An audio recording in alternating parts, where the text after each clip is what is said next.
ताण जो आहे तो रेल्वे त्याचे अपडेट आम्ही घेतच राहू. तुर्तास धन्यवाद आपण दिलेल्या माहितीसाठी. उद्धव ठाकरे बोलतात, आपण थेट जाऊयात की त्यांच्या कोपराला गुळ लावण्यात आला. आता ही लोक जर का मुंबईत आली असतील तर सरकारने ताबडतोब त्यांच्याशी संवाद साधून त्यांना जो काही न्याय हक्क आहे त्यांचा तो दिला पाहिजे. पण सर फडणवीस सतत बोलतात 2014 ला आम्ही आरक्षण दिलं होतं, त्याच्यानंतर तुमचं महाविकास आघाडीचं सरकार आलं आणि हे आरक्षण तुमचं सरकार देऊ शकतं. पण आता तुमचं परत आले ना, आमचं सरकार पाडलं कशाला? मग आमचं सरकार पाडून तुमचं सरकार आणलं ना तुम्ही.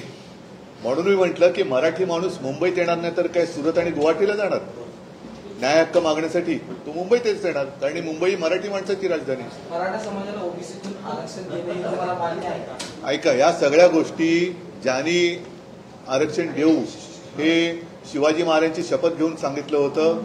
म्हणजे सरकार आलं तर आम्ही 6 महिन्यात आरक्षण देऊ हे ज्यांनी सांगितलं होतं तेच लोक सरकार सत्तेमध्ये आहेत. हा प्रश्न तुम्ही त्यांना विचारला पाहिजे, कारण मी जरी काय म्हटलं तरी आज माझ्या हातात काहीच नाहीये.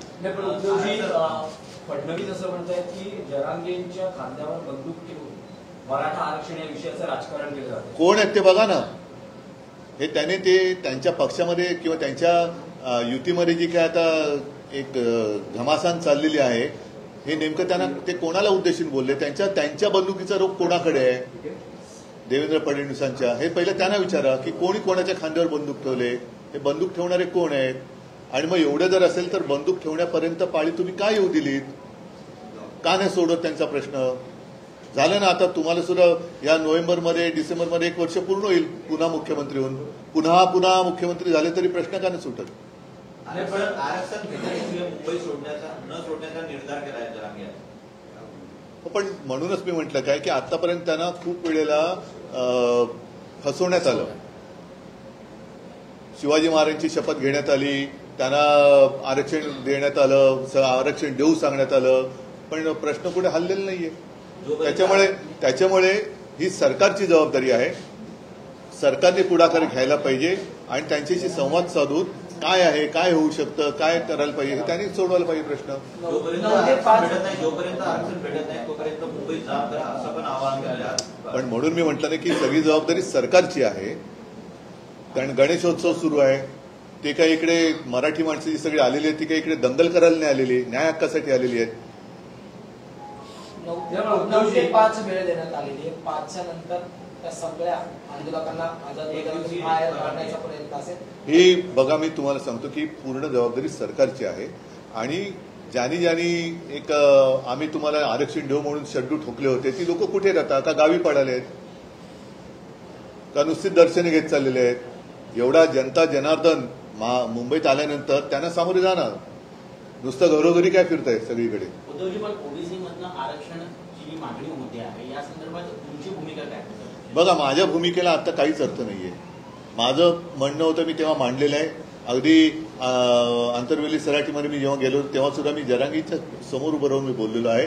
आता माझं मत असं आहे की सरकारने हा प्रश्न हाताळला पाहिजे, प्रश्न हा त्यांनी सोडवला पाहिजे. 10 जणांना त्यांच्या भूमिका विचारण्यापेक्षा तुम्ही आणि थेट आंदोलक बोला ना. केवळ गॅजेटच्या आधारावर सरसकट आरक्षण देता येणार नाही असं शिंदे समितीचं म्हणणं आहे. ते शिंदे समितीने सांगावं काय करायचं ते. उद्धवजी, यामध्ये जरांगे हे दोन्ही उपमुख्यमंत्र्यांचं कौतुक करतात आणि मुख्यमंत्र्यांवर टीका करतात. तुम्हाला आश्चर्य नाही वाटत? हा, आता बघा, हा शेवटी जरांगे पाटलांचा विषय आहे. त्यांना कोणाकडनं काय काय अनुभव आले असतील तर ते त्याप्रमाणे ते बोलत असतील. पण एकूण काही जरी झालं तरी ज्यांची ते आता कौतुक करत असतायत असं तुम्ही म्हणतायत त्यांनी सुद्धा त्यांना फसवलंच आहे ना.